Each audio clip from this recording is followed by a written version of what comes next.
আসসালামু আলাইকুম রহমতুল্লাহ। প্রিয় বন্ধুরা,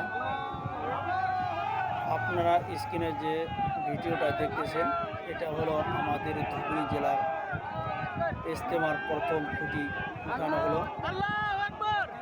আজকে থেকে ইজতেমার কাজ আরম্ভ হবে। ইজতেমা হবে ডিসেম্বরের 21, 22, 23 তারিখ। ভিডিওটা যে যেখান থেকে দেখতেছেন আপনাদেরকে ইজতেমায়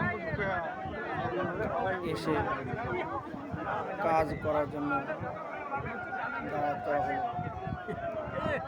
যে যতটুকুভাবে সময় পান ততটুকু সময় দিয়ে ইজতেমা কাজ করে যাবেন।